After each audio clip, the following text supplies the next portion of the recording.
लंबोदरं परमसुंदरमैकदन्तं पीतांबरं त्रिनयनं परमं पवित्रं उद्यद्दिवाकरनिभोज्ज्वलकायकान्तं विघ्नेश्वरं सकलविघ्नहरं नमामि। कृष्णाय वासुदेवाय हरये परमात्मने प्रणतः क्लेशनाशाय श्रीकृष्णाय वयं नमः। गोविंद भगवान की जय। सर्वोजाते गंगाज पुष्पाणि समर्पयामि नमस्करोमि। सरस्वत्यै नमः।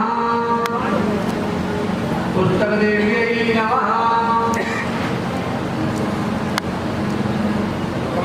चढ़ा दीजिए। सर्वोजाते गंगाज पुष्पाणि समर्पयामि। हरि ओम नाभ्यो। इस कथा को श्रवण करके कल और आज भी आप तारा संध्या में आए हुए हैं, सहयोग प्रदान कर रहे हैं आप लोगों को, उसके लिए मैं धन्यवाद देता हूँ, आभार प्रकट करता हूँ आप सभी लोगों का। जिन लोगों ने इस कार्यक्रम का आयोजन कराया है, जिसमें आयोजक के रूप में तो सर्वप्रथम हमारे मंच के पुजारी मनोज मिश्रा जी ही हैं। यदि उनकी प्रेरणा नहीं होती तो शायद ये कार्यक्रम नहीं होता। अब उन्होंने इस कार्यक्रम को आप लोगों के बीच में कराया है तो किस लिए? अपने निजी स्वार्थ के लिए नहीं, आपके लिए, आपके परिवार के लिए ही कराया है। जहां कथा भागवत होते रहते हैं वहां संस्कार बने रहते हैं, और जहां कथा भागवत नहीं होती है वहां संस्कार विहीन हो जाते हैं। और आज हमारे देश को संस्कारों की बहुत बड़ी आवश्यकता है। जिस देश में संस्कार नहीं होते हैं वो देश सही तरह से नहीं चलता है। देश संस्कार है तभी धन की रक्षा होती है, और जब धन की रक्षा होगी तभी देश की रक्षा होती है। यदि हम कहें कि हम देश की रक्षा करें और धन की नहीं करें तो देश नहीं चल सकता। धर्म से देश जुड़ा हुआ है, देश से धर्म नहीं जुड़ा। जब आप लोगों के बीच में धन की आस्था होगी तो धन की आस्था तभी होगी जब आप में और आपके बच्चों में संस्कार हो। इस कार्यक्रम को इस मनोज मिश्रा ने यहाँ पर लिया है, इसलिए मैं उनका बहुत बहुत आभार प्रकट करता हूं उनका। आप उन सभी का तालियों के साथ जोरदार से स्वागत कीजिए।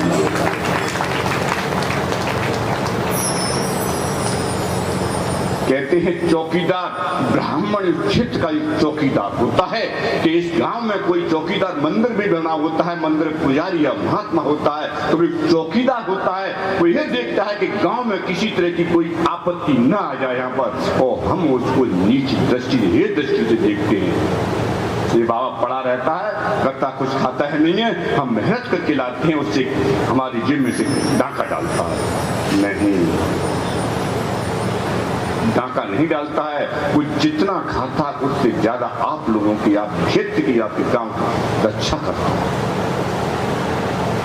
इन मिश्रा जी के साथ साथ में इनका साथ देने वाले श्री विश्वनाथन धर्म संस्कृति रक्षा संघ के प्रदेश प्रभारी राधेश्याम अग्रवाल जी, प्रदेश अध्यक्ष हरि टेस्ट शर्मा जी, ये कितना सुंदर नाम है, हरि और तेज दोनों नाम है। मैं तो इनके माता पिता को बहुत बहुत धन्यवाद दूंगा जिन्होंने अपने बेटे का नाम भगवान के नाम पर रखा। पर आज हम नाम रखते हैं तो किसकी पे नाम पर रखते हैं? बेटियों का रख देते हैं डॉली, खेलने वाली, खिलौना बना दिया उसको खेलने का, उससे कोई मतलब ही नहीं है। डॉली मतलब क्या? डॉल, डॉल बन इससे खेला जाता है, बच्चे खेलते हैं, उससे आप लोग खेलने का खिलौना बना दिया। बेटे का नाम रख दिया रॉकी। रॉकी क्या है? इसका कोई भावार्थ होता है? रॉकी क्या है? रॉकी कोई नाम है? इसका कुछ सार है? कोई तो इसको सार है तो बताए मुझे कि रॉकी का सार ये है।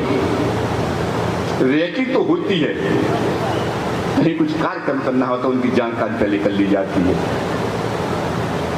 अगर रेकी भी नाम रख लेते तो वो क्षेत्र की जानकारी तो कम से कम रखता।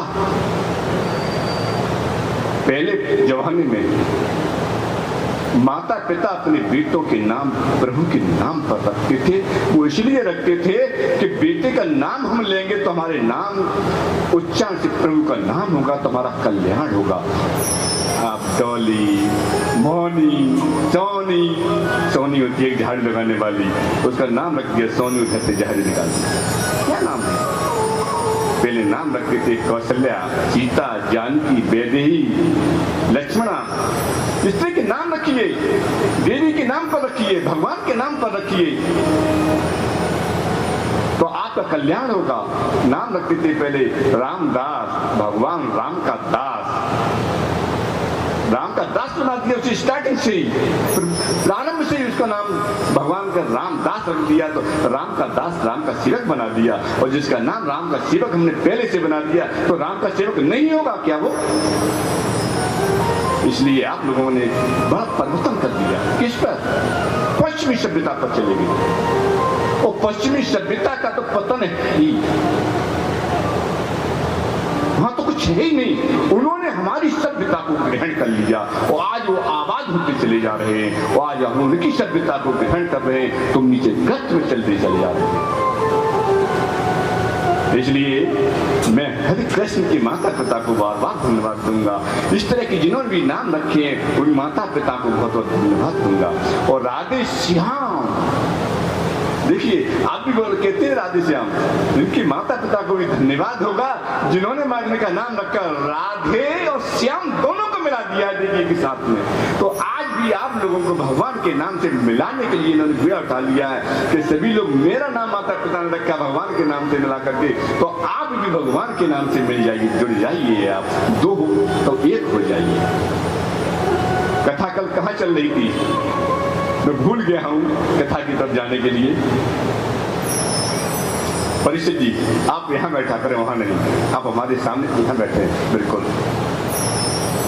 एक आसन डालिए और आसन डाल करके यहीं बैठा करें।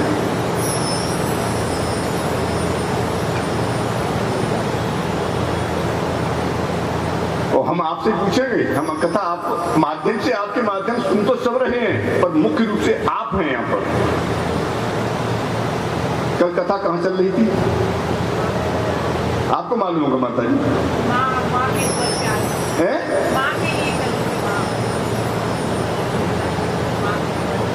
कथा चल रही थी सूर्य देव के भक्त एवं मित्र। कौन थे? सत्याजित। उनके एक छोटे भाई थे, क्या नाम था? अथ सत्याजितो भ्राता प्रसेनो नाम कहिर्चिता। सत्याजित का एक छोटा भाई था प्रसेन। अब तो भाई भाइयों में प्रेम नहीं रहा, और जहां भाई भाई में प्रेम नहीं है उस घर का बेड़ा गर्क हो गया। पहले भाइयों में इतना प्रेम होता था, आज उस चीज को देखते हैं तो आज आंखों से आंसू आते हैं कि बड़े भाई का प्रेम छोटे भाई में क्या होता था। बड़ा भाई अपने छोटे भाई को पीठ पर खिलाता था, ले जाता, रोता था तो माँ से कहता माँ तू काम कर ले, कि रो रहा है इसे मैं खिलाने के लिए ले जा रहा हूँ। उसे लेके नहीं जाता तो पीठ पे बिठा लेता था, उससे कहता मुझे गर्दन को कमर से करके पकड़ ले। और जब गर्दन पकड़ता था छोटा भाई गिर न जाए तो उसकी एक बार कंठ दबता था वहां पर ये नहीं कहता था कि तू गिर जा, उसको पीछे से सहारा दे लेता था। तो ये क्या था? बड़े भाई का छोटे भाई के प्रति प्रेम था। और जब तक बड़ा भाई छोटे भाई को देख नहीं लेता था तो उसे चैन नहीं पड़ता था। उसकी हर सुख दुख को देखता था, अपने को दुख उठा लेता था पर उसको दुख नहीं उठाने देता था। परंतु आज छोटे भाई ही बड़े भाई के दुश्मन बन रहे हैं। क्यों? कारण देखा आपने? नहीं देखा। उसका कारण है माता और पिता। जब तक छोटे भाई की शादी नहीं होती है तब तक तो पिता के तुल्य से मानता है। और जैसे ही शादी होके आई और उसके साथ में वो काले मूड वाली आ गई, बस वहीं से रख। और उसमें उसका भी दोष नहीं है, पहले शादियां हो जाती थी, महीनों लड़का शादी होने के बाद घर में अकेला नहीं जाता।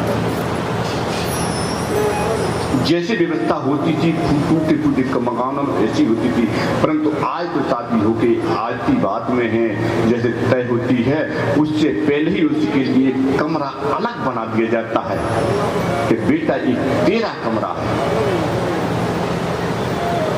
और जब उसकी शादी का सामान आया तो उसी कमरे में रख देते हैं कि बेटे तेरा इस कमरा ये रहा। और फिर कहते हैं कि हमारी बहू रोटी नहीं दे रही है। क्या रोटी खाओ? किचकिचा खा सकते हैं आप, फुल्का खा सकते हैं, क्यों देनी चाहिए उसे ना? क्यों नहीं खा सकते? क्योंकि आपने उसे न्यारा पहले ही कर दिया, घर में घुसने से पहले ही उसको न्यारा कर दिया आपने, तो फिर आपको रोटी कैसे खिलाएगी? आपकी सेवा वो कैसे करेगी? तो किसका दोष है? माता पिता का है ना।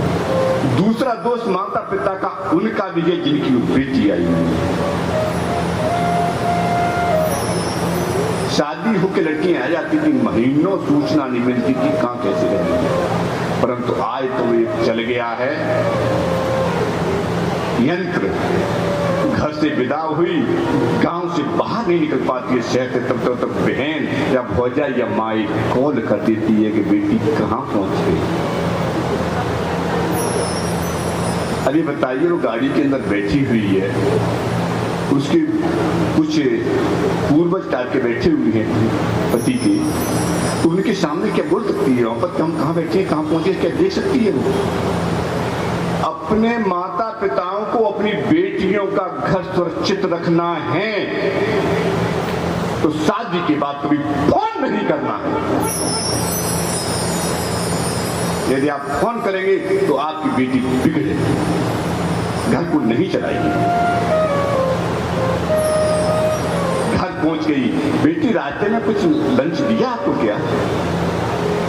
क्या मतलब है? तुमने तो उसका दान कर दिया, और दान की हुई चीज से कोई ध्यान नहीं देना चाहिए, उस पर तुम्हारा कोई अधिकार नहीं होता।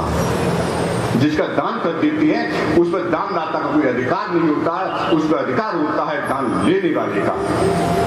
जब तुमने दान कर दिया तो तुम्हारा क्या अधिकार है? खाना खिलाया कि नहीं खिलाया, क्या कर रहे क्या नहीं कर रहे, इन चीजों पर ध्यान देना चाहिए। और आज की स्थिति में जितने भी घर उजड़ रहे हैं वो माता बहन और भौजाई के कारण उजड़ रहे हैं। जिनके माँ की बेटियों के घर में परेशानियां आ रही हैं और जिनके घर में परेशानी आ रही है वृद्ध आश्रम चलने के लिए, साल 1 साल के बाद 2 साल बाद शादी होने के, वो उनके माता पिताओं का दोष है, लड़की वाले के माता पिता का दोष। दूसरा दोष यहां भी है, पिता भी लड़के का इसने धन नहीं दिया। अरे उसकी ये सामर्थ्य उसने दे दिया, उसके पीछे पीड़ित भी करते, टॉर्चर भी करते हैं कहीं कहीं, और बहू को बहू मानते हैं, बहू नहीं उसको बेटी मानिए आप। जब आप बेटी मानेंगे तो आपको पिता मानेगी, और पिता और बेटी का जब संबंध हो जाता है तो वहां पर कभी कोई क्लेश हो ही नहीं सकती। तो इसी तरह से यहाँ पर प्रसेन छोटा भाई था और उसको बहुत प्यार करता था, और प्रसेन छोटा देवर था, उसकी पत्नी भी अपने बेटे के समान प्यार करती थी, और बड़ी भाभी को जो है भाभी माँ बोलती थी। आज तो भाभियों से मजाक करते हैं, और जहाँ तक देख रहा हूँ काफी समाज में देख रहा हूँ कि गलत संबंध भी हो रहे हैं देवरों, जो मजाक करने का तरीका होता है। पहले भाभी से कभी देवर मजाक नहीं कर सकता था, मजाक करता तो शालीनता के साथ होती, पूरी बड़ी समाज के अंदर होती थी।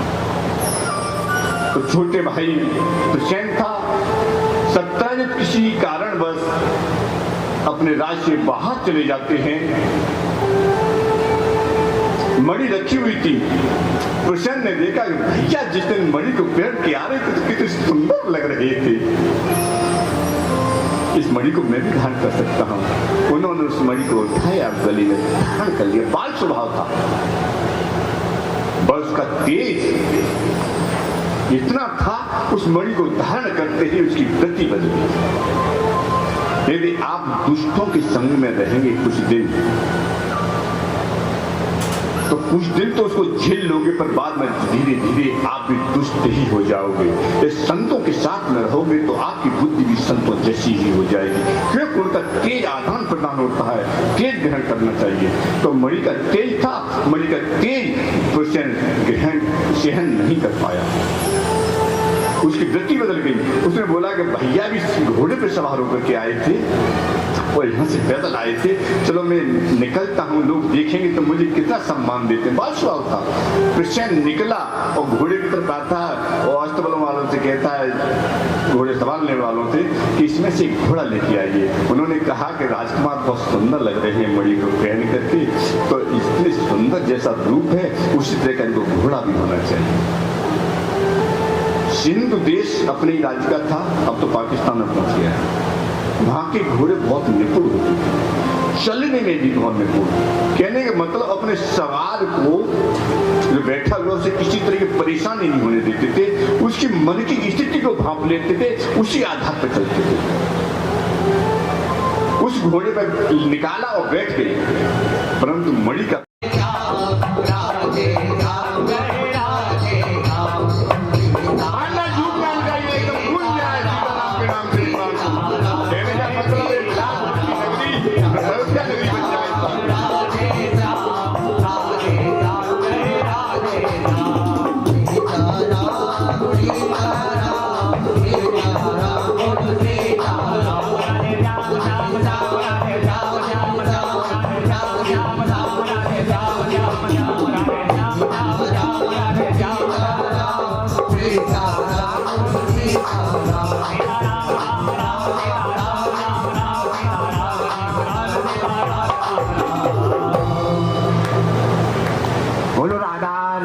की जय हो।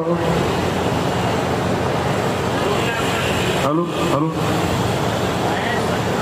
आज आप लोगों के बीच में श्रीमद् देवी भागवत कथा का द्वितीय भगवन् सनातन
पाया और वो तेज भागने लगा। अन्य सैनिक उनके पीछे जा रहे हैं और सिंधु देशी घोड़ा, उसकी कौन तुलना कर सकता है। सिंधु देशी घोड़ा पूरे राजमहल में, राज दरबार के अंदर राजा के लिए और राज परिवार के लिए होते थे, सैनिकों के लिए नहीं होते थे। उन पर राज परिवार ही से सवार करता था।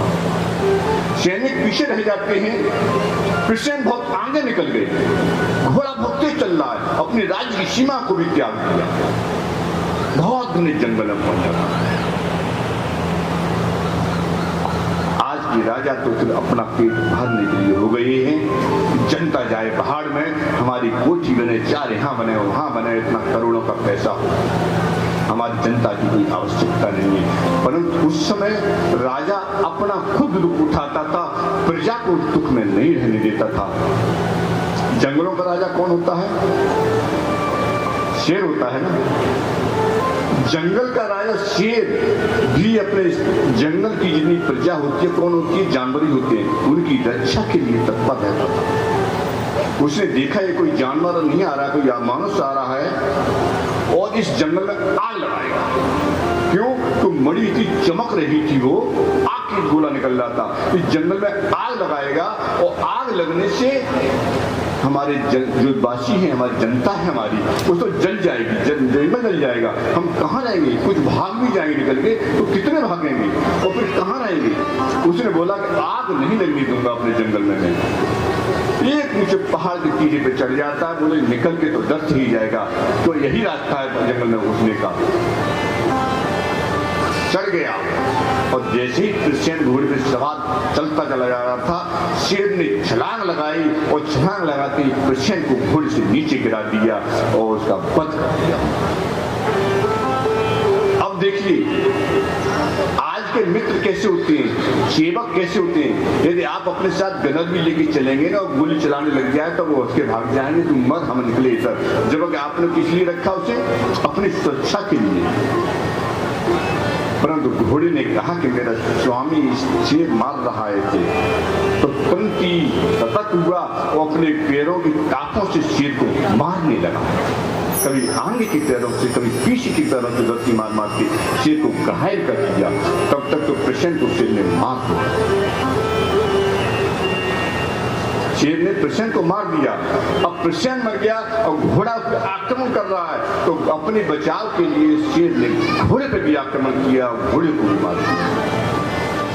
अब बोला कि ये तो बहुत अच्छी चीज है, कोई ये आग की तो चमक रही है, इसको हम जंगल में भी टांग देंगे तो हमारा प्रकाश होता रहेगा, कोई वैसा हमारा शिकारी हमारे ऊपर आक्रमण करने के लिए नहीं आएगा।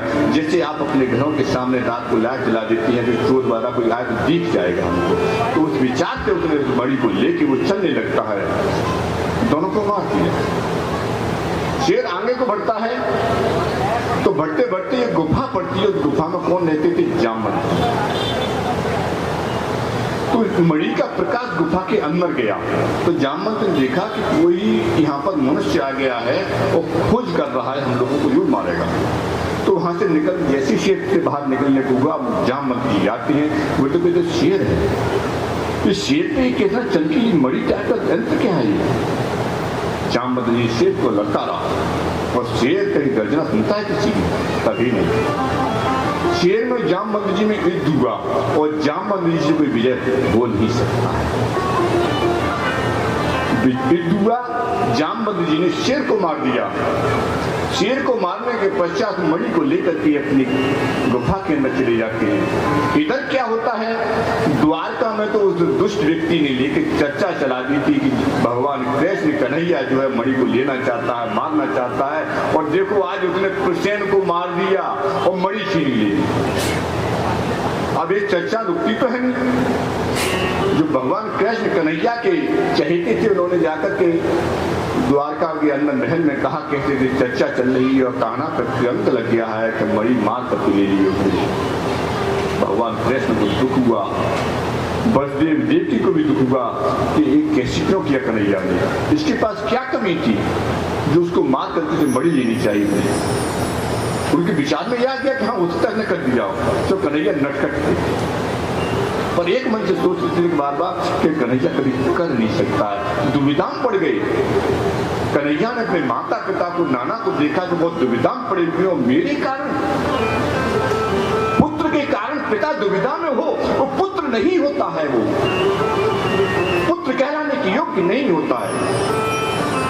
उन्होंने कहा कि मेरे कारण मेरे पिता कष्ट में हैं, एक कष्ट में नहीं रहने दूंगा,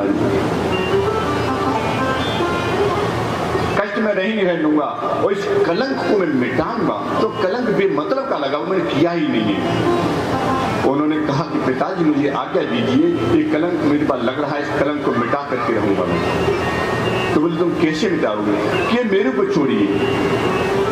अपने कुछ ग्वाल वालों को साथ में लिया। आज तो जासूस कुछ और तैसे करते हैं कि मोबाइल को लोकेशन देखते क्या करते हैं, परंतु पहले क्या था, पद चिन्हों को देख के चला जाता था। खोजते होते थे, पद चिन्ह देखते थे, पद किसके हैं। पैरों को देख करके, जूतों को देख करके बता देते हैं जूता उस दुकान का बना हुआ है। उसे पूछ किया ये जूते को कौन लेके गया था। पैरों को देख कर बता देते उसका पैर है। उसकी खोजबीन करते थे, उसी से करते थे। तो खोजबीनों को लिया साथ में और घोड़े की पैरों को ताकत चलते चले जा रहे हैं। तो उस जंगल में पहुंच जाते हैं। वहां जंगल में जाकर के देखते हैं तो क्या कि वहां शेर पड़ा हुआ, वो घोड़ा भी पड़ा हुआ है और कृष्ण की अस्थि पंजर पड़े हुए हैं। साथ में द्वारपाल भी थे, उनके सेवक भी थे। उन्होंने देखा कि तो बातचीत किसी अन्य ने मारा है। तो मारा किसने इन दोनों को? तो देखते हैं कि तीसरे पद चिन्ह है ये शेर। तो इसका मतलब इस मणि को भी शेर ले गया। तो चौथे व्यक्ति के पद चिन्ह ही नहीं है यहाँ पर। जाने वाले दूसरे व्यक्ति के पद चिन्ह ही नहीं है यहाँ पर। उन्होंने ये देखा शेर आया कहां से था, गया किधर। तो देखते हैं कि शेर इसमें से कूदा है। यहाँ पर आने के पैर नहीं दिख रहे थे इधर उधर, बस एक ही जगह दिख रहे थे। जाने के पद चिन्ह दिखे। उन पद चिन्हों के आधार पर, शेर के पद चिन्हों के आधार पर सभी लोग जाते हैं तो हम गुफा पे पहुंच जाते हैं। गुफा पे देखे सामने देखते हैं कि शेर भी मरा पड़ा। ये किसने मारा? तब उन्होंने देखा ये तो भालू के पैर है। जामवंत भालू थे, भालू में। तो ये किधर गया है? तो उनको देखते हैं गुफा के अंदर पैर जा रहे हैं। तो मिट्टी के पद चिन्ह तो थे, आना जाना तो कोई चीज था ही नहीं। वहां जाके देखते हैं पद चिन्ह इधर हैं। तो ग्वाल वालों से और सेवकों से कहा कि आप तो गुफा के द्वार पर रहिए, आप तो यहां रहिए और हम कहां जा रहे हैं? हम जाते हैं अंदर। कहां? कि जिसने शेर को मारा है, जिसने शेर को मारा है वही मणि को लेके गया है। परंतु बाहर तो हम कुछ भी कर सकते हैं, पर किसी घर के अंदर घुस करके बड़ा सावधानी के साथ बात करना पड़ता है। पता नहीं कितनी ताकतवर है, क्या है क्या नहीं, कितने लोग हैं इसके अंदर, कुछ मालूम नहीं होता है ना। भगवान कृष्ण चले जाते हैं। जैसे ही जाते हैं अंदर जैसे ही पहुंचे तो जामवंत के जो बच्चे थे, जामवंती आज उनको पालने वाली कौन होती थी पहले? आज बोलते हैं बाई। पर सेवा करने वाले राज दरबारों में धाय बोलते हैं। जैसे विक्रमादित्य को किसने पाला था? धाय ने पाला था ना, उनको धाय बोलते। वो धाय थी, उसने देखा कि कोई आ गया, मानुष आ गया और ये हम पर आक्रमण करेगा, हमको मारेगा। वो चीखने लगी, बच्चे चीखने लगी। तो जामवंत जी आराम कर रहे थे। आराम का मतलब होता है भगवान का ध्यान स्मरण करते समय निंद्रा में चले जाए, ये होता है आराम। पर हम आराम नहीं करते हैं। आज रात को सोचते हैं कि कल हम कितना पैसा कहां से आएगा और क्या करेगा, इसको सोचते रहते हैं। इसीलिए आज डिप्रेशन के शिकार हैं सभी लोग और बीपी और ब्लड प्रेशर इसी का कारण है। शुगर इसी का कारण। आपको सोते समय आराम से नहीं सोते हैं। भगवान का ध्यान करते सोइए, आराम से सोइए, आपको कोई बीपी नहीं होगा। बीपी की शिकायत मिट जाएगी। आप आराम से सोइए, भगवान का ध्यान स्मरण करते हुए सोइए। आप अपने शरीर को भगवान को अर्पण कर दीजिए। आप निर्मला देवी को बुलाइए, हम भगवान की शरण में जा रही हैं, आप हमारे ऊपर सवार हो जाइए, तो बीमारी आपको नहीं बनेगी। तो वो आराम कर रहे थे, तो आराम में उनके में खलल पड़ा। जब उनके आराम में खलल पड़ा तो बोला कौन है आ गया, क्या बात है, क्या कलम जगाया है तुमने? तो बोले कि मनुष्य कोई आ गया है और जो जल्दी आइए, बचाइए हमें। तो जामवंत ने देखा कि मनुष्य आ गया और मनुष्य का दुश्मन होता है जामवंत। दुश्मन जामवंत। आज भी भालू के सामने मनुष्य पहुंच जाएगा तो हड्डी पत्ती तोड़ करके अलग कर देगा। तुरंत ही भालू के सामने आदमी पड़ जाएगा तो पहले उसके पैर तोड़ता, मारेगा, बाद में पहले पैर तोड़ेगा, फिर बाजू तोड़ेगा ताकि कुछ कर नहीं पाए। पैर तोड़ेगा कि भाग नहीं पाए। भालू की विशेषता होती है। जामवंत जी भगवान कृष्ण ने घड़ी आ गई, भिड़ गई, युद्ध होने लगा। कितने दिन तक? भगवान कृष्ण ने बोल दिया था कि 9 दिन तक मेरा इंतजार करना और 9 दिन तक मैं वापस ना हूं इस गुफा से, तो आप वापस अपने द्वारका को चले जाना कि अब समझ लेना कहना नहीं। 9 दिन तक युद्ध चलता रहा, कोई असर नहीं जामवंत जी पर पड़ा। युद्ध चल रहा है, 10वें दिन तक और रुके हुए द्वारपाल कि चलो आज नहीं कल और रुकते हैं। 10 दिन रुके, 11वें दिन द्वारपाल तब द्वारका को चले जाते हैं और वहां जाके कहते हैं कि देखिए ऐसी सी घटना हुई है, हमारे कन्हैया ने मणि को नहीं लिया था, इस सत्ता जितने बड़ा आरोप लगा दिया है, हमारे कृष्ण को भी मरवा दिया। अब तो द्वारका में सुख की लहर दौड़ गई, कृष्ण नहीं रहा, हमारा कन्हैया नहीं रहा, हमारा मनोरंजन कौन करेगा, हमारा मनोरंजन कौन करेगा। अब तो सभी दुखी हो गए। हर घर घर में यदि कोई शरीर छोड़ देता है, मर जाता है, तो हम क्या करते हैं मेरा, हम क्या करते हैं, कोई घर से मर जाता है तो क्या करते हैं बताओ, रोदन रोते हैं। अब तो पूरी द्वारका के अंदर रोदन उठने लगा। 12 दिन बीत जाते हैं, उधर का 2 दिन, 1 दिन हुआ, 2 दिन हो गए। इधर क्या होता है, हमारे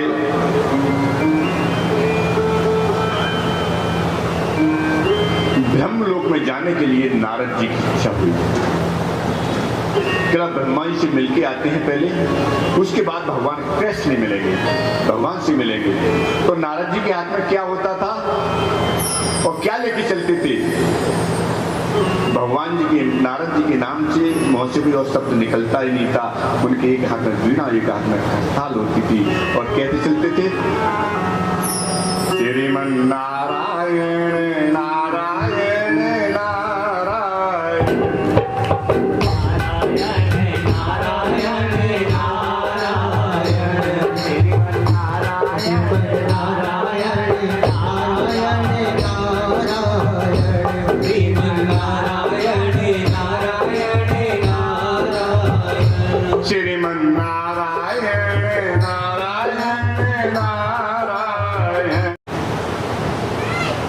जाता है।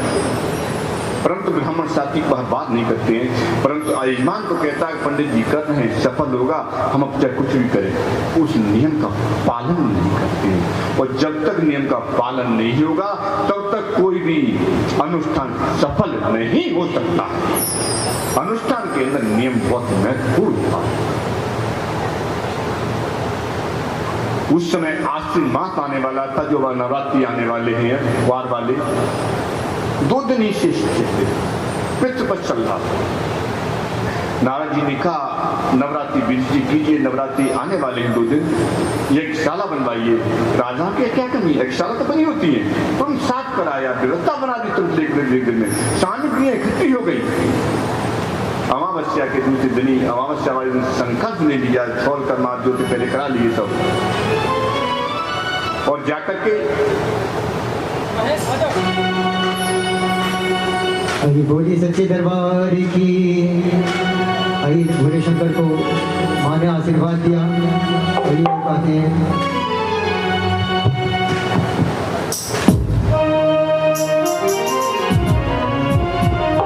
बोली सच्चे दरबार की।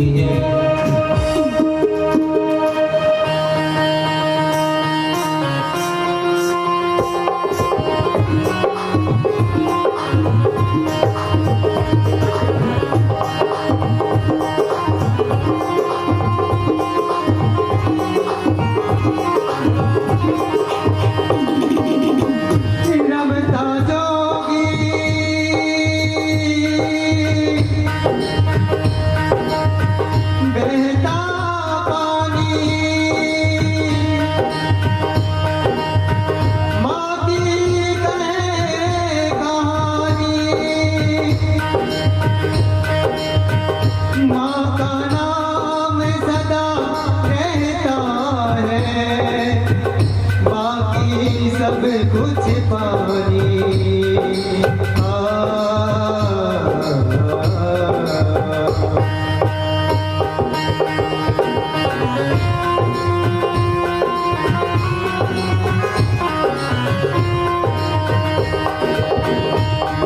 मंदिर माई पूजा माँ से बड़ी के कोई दूजा।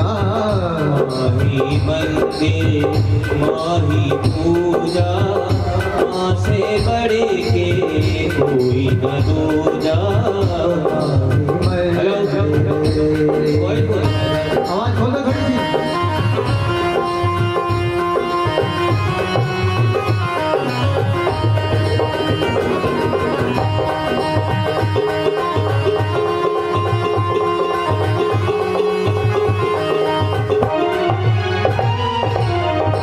ईश्वर को भी मान जना है, माँ ममता का मान बड़ा है। माँ के पुण्य से जगत बना है, ईश्वर को भी माने जना है। माँ ममता का एक कलश है, जीवन ज्योति है अमृत रस है।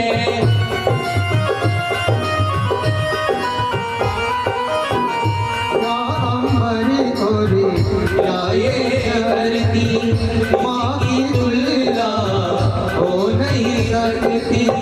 युग आते युग जाते हैं, माँ की गाथा दोहराते हैं। माँ की गाथा दोहराते हैं, बड़े बड़े ये कहते हैं, माँ से बड़े कर कोई न दूजा। माही मंदिर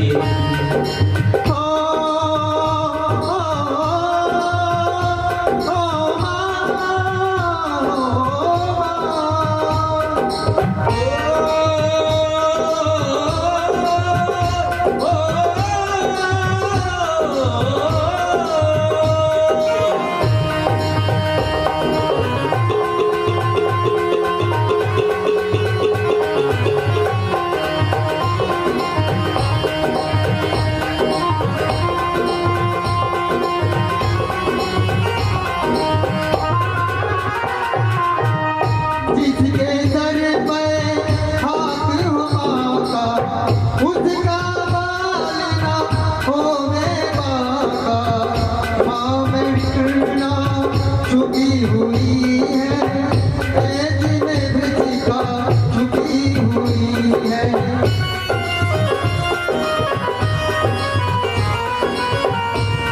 अम्बरी कोरी क्या ये धरती उसकी तुलना हो नहीं सकती। युग आते हैं युग जाते हैं, माँ की गाथा दोहराते हैं। माँ की गाथा दोहराते हैं, बड़े बड़े ये कहते हैं, माँ से बड़ी के कोई दूजा।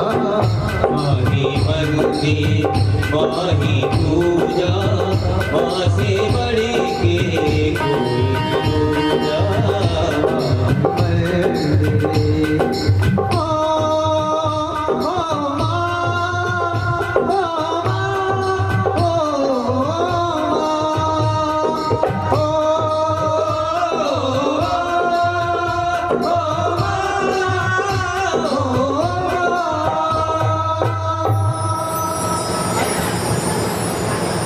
जी जहाँ कहीं भी ये अनुष्ठान होते हैं ना, और भगवती के जहाँ अनुष्ठान होते हैं वहाँ पर केंद्र देव हमेशा प्रसन्न होते हैं और मौसम को ठंडा करते हैं। जो कल तरह से यात्रा निकल रही थी तो कितनी गर्मी थी, निकल नहीं सक रही, और जब निकली तब क्या था मालूम नहीं पड़ा किसी को भी, ठंडा मौसम हो गया।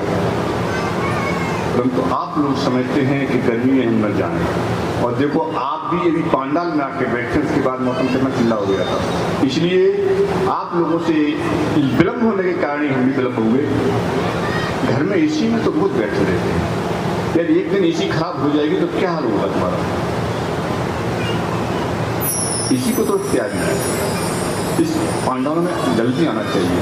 हम 4 घंटे लगातार इस मंच पर बैठने करके 6 घंटे तक चिंता करते हैं। जब हम 2 घंटे बोल पाएंगे तो आपके बीच में क्या बोलते हैं? कल से आप 4 बजे आने की पूरी कोशिश कीजिए। पांडाल में आप लोग आ जाएंगे तो हम भी आ जाएंगे। तो आप नहीं, श्रोता नहीं होगा तो वक्ता नहीं होगा। वक्ता किसको सुनाएगा? श्रोता को सुनाएगा। और आप ही नहीं है तो हम सुनाएंगे किसको?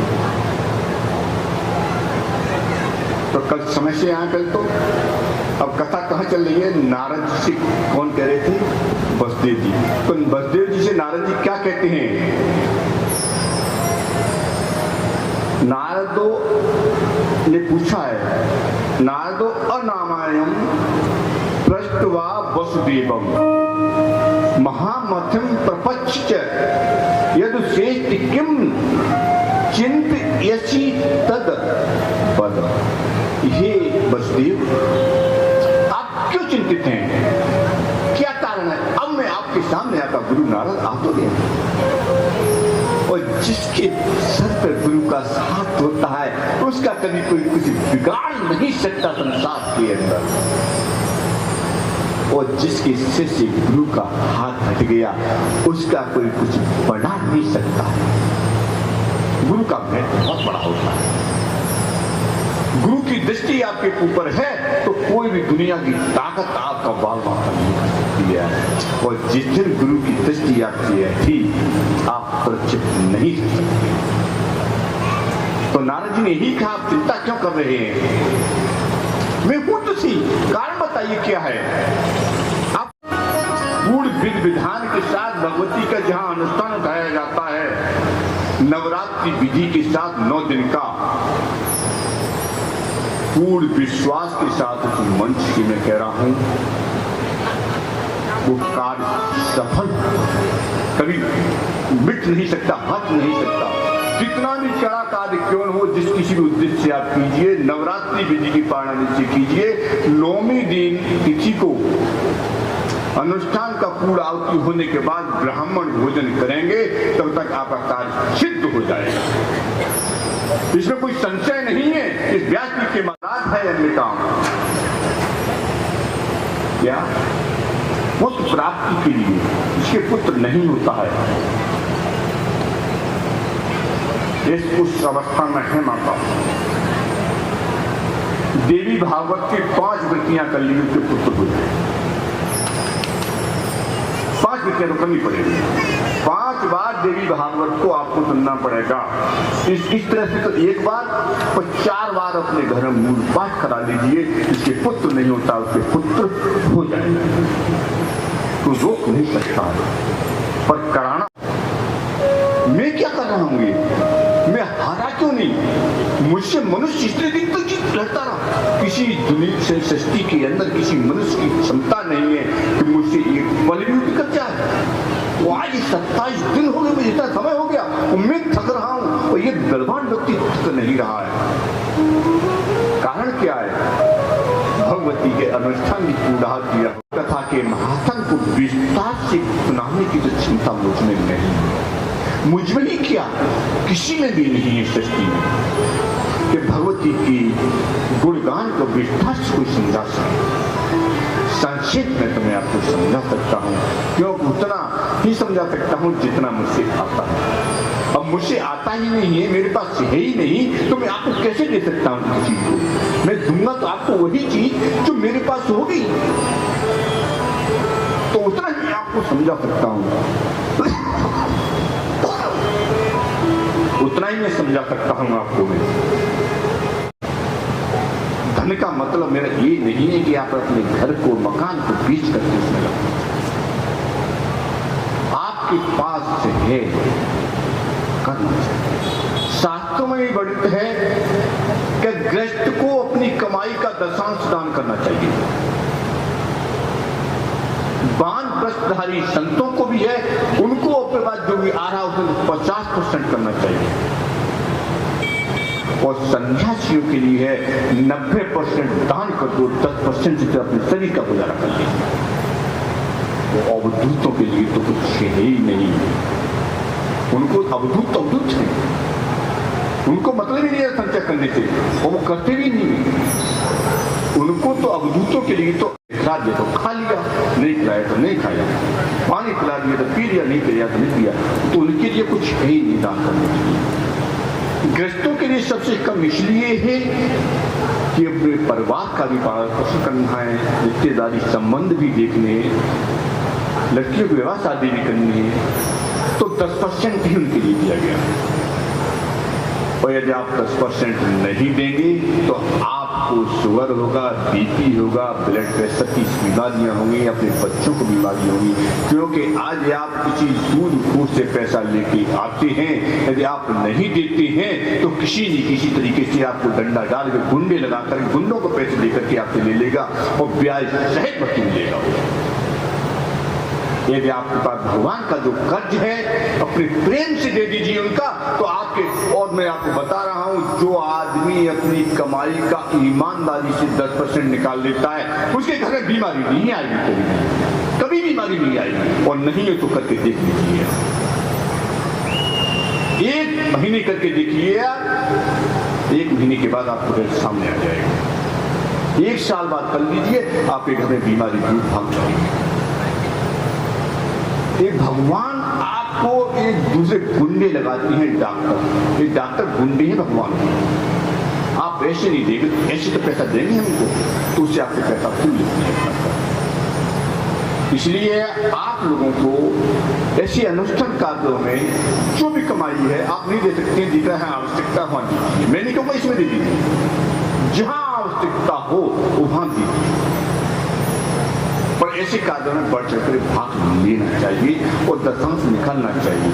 और जो आसनधारी संत हैं जिनके पास आता है, किसके लिए आता है? संतों की सेवा के लिए आता है, और वो संतों की सेवा करते हैं कैसे दान करना है उनका। जो आया वो आसन की व्यवस्था बनाई और अन्न खिलाया, तो उनके यहाँ कोई कमी नहीं होती है। परंतु आजकल के संतधारी भी अपने बैंक बैलेंस भरने में लगे हुए, तो उनके यहाँ भी धन आना बंद हो जाता है। तो करना चाहिए, हर व्यक्ति को ग्रस्त को दिया हुआ है, दशांश दीजिए। इसलिए आपको इस कथा भागवत के माध्यम से इस पांडाल में, इस कार्य में पूर्ण सहयोग देने के लिए मैं अपील करता हूँ। जहां जहां मेरी आवाज जा रही है इस कॉलोनी के अंदर, उन सभी से अपील करता हूँ, जैसे आपकी सामर्थ्य है, तन मन समर्पित होकर इस कार्य में आप सहयोग दें, इस कार्य को सफल बनाएं। इससे आप लोगों की भावना, आप लोगों को देखते हुए, आप लोगों के लिए ही, आप लोगों की इच्छा अनुसार ही, आपके मंदिर के पुजारी, आपके चौकीदार हैं, इन चौकीदार की इच्छा के अनुसार ही हमें इस कार्यक्रम का आयोजन हुआ है। अपने चौकीदार को, अपने गांव के चौकीदार की इच्छा को पूर्ण कीजिए। मैं सभी लोगों को एक अपील करके संदेश देना चाहता हूं, आप यहाँ पर अवश्य आएं और तन मन से सहयोग दें। जैसी हो आप जो भी करना चाहते हैं वो सहयोग दें। और आरती से पहले एक बार सुंदर सी भगवती माँ की एक अच्छा सा होना चाहिए। जो माता बहनें बैठ करके ताली नहीं बजा पा रही हैं, ऐसा नहीं, बैठे खड़े होकर के तो बैठ में तो झूम जाए एक बार, या हो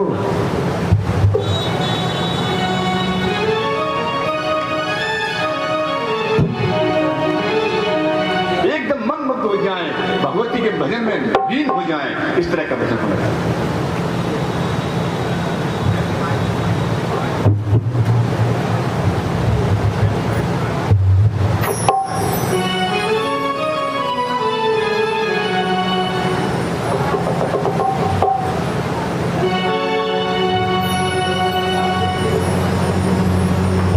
सच्चे दरबार की जय, बोली मैया के प्यार की जय।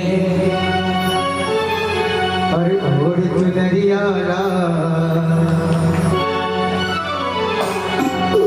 ओढ़ चुनरिया नाचू तेरे अंगना में, हो मैया चुनरिया नाचू तेरे अंगना में, नाचू तेरे अंगना में, नाचू तेरे अंगना में,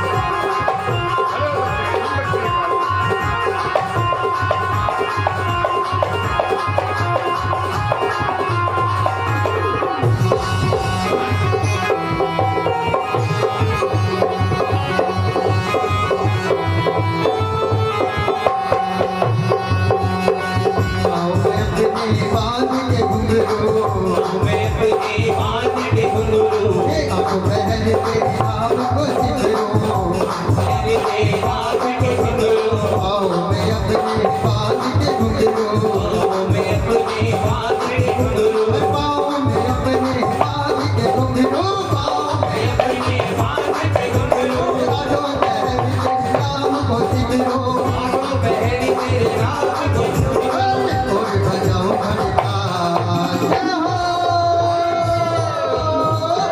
और बजाओ घंटा नाच तेरे अंगना में भैया और जो दरिया लाल तेरा जो तेरे अंगना में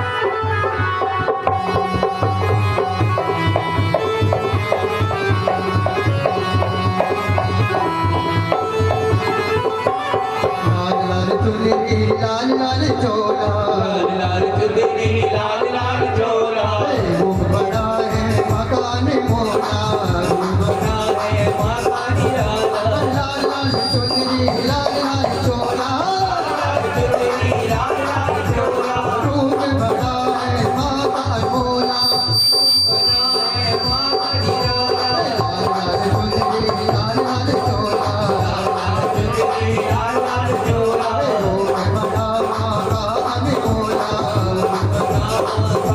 सजदी अजब कमाल नाच तेरे अंगना में भैया चुनरिया लाल नच तेरे अंगना में मैं नाचू तेरे अंगना में मैं नाचू तेरे अंगना में मैं नाचू तेरे अंगना में तेरे अंगना में भैया ओ भैया ओ भैया और सुनरिया लाल मैं नाचू तेरे अंगना में चुनरिया लाल नच तेरे अंगना में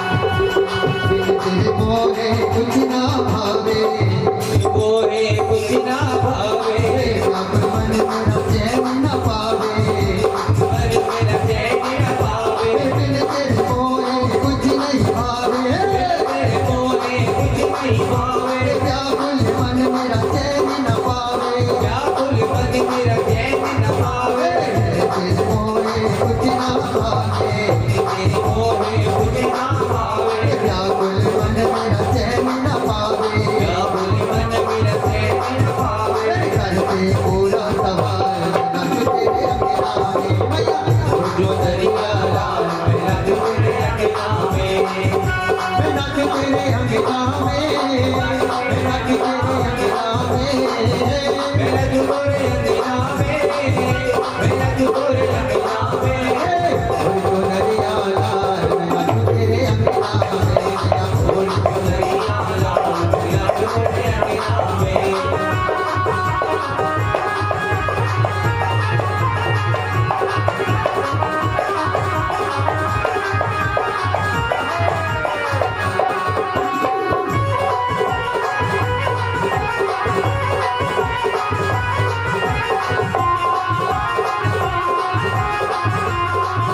Thank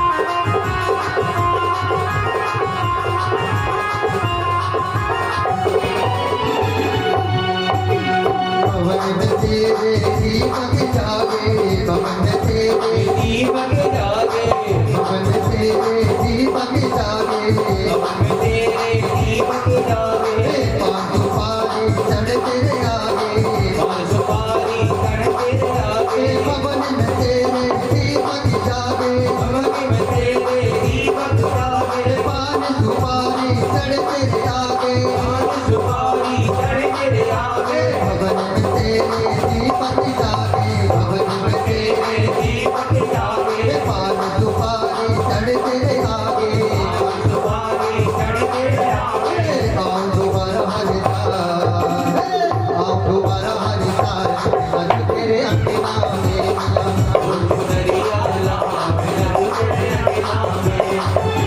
मैं नाच तेरे अंगना में मैं नाच तेरे अंगना में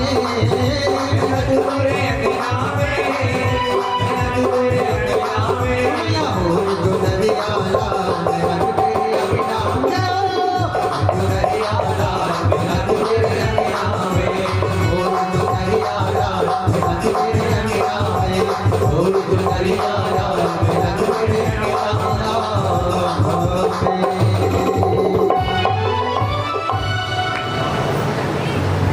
आप लोगों के बीच में जो यज्ञ करा रहे हैं हमारे यज्ञ बैठ जाइए माता जी थोड़ी देर, उसके बाद आपकी होगी। हमारे बीच में राकेश आचार्य जी महोदय हैं, एक राजकीय संस्कृत विद्यालय के प्राचार्य हैं,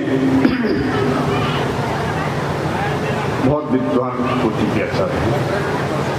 उनके मन में भी आप लोगों के बीच में कुछ विचार प्रकट करने की जिज्ञासा हुई है, तो उनकी 2 मिनट की विचार आप लोग सुने। आप hello hello hello hello Shri Radhe. बोलो आनंद कंद भगवान की, बोलो जगदम्बा मैया की। मैं आपका केवल 2 मिनट का समय लूंगा, घड़ी लगा लेना, केवल 2 मिनट का। जी गुरुदेव। महाराज जी ने मंच पीठ से जो आपसे आग्रह किया उसका पालन आप जरूर करें। एक छोटी अनेक लोग लगे हुए हैं, 2-3 लोगों का नाम मैं जानता हूँ। माननीय पुजारी जी हैं, माननीय राजा जी हैं, राजू जी, माननीय परीक्षित जी हैं। केवल 2-3 लोगों का नाम जानता हूँ, और लोग ये ना समझना कि हमारा नाम नहीं लिया।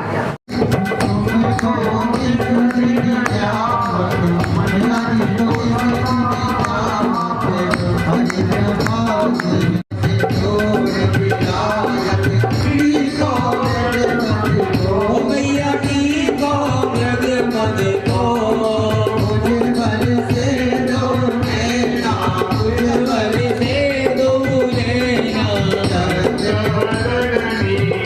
ओम जय अम्बे गौरी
बोलो लगे पुरुष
भगवान की, बोलो अपने अपने माता की, बोलो अपने अपने भगवान की। ये सावन वाले माइकल लोकला की तरीके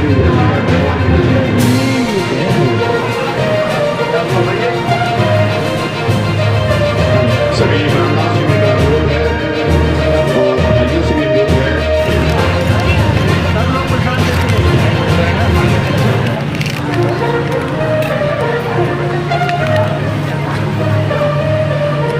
सारे लेके जाएंगे भाई।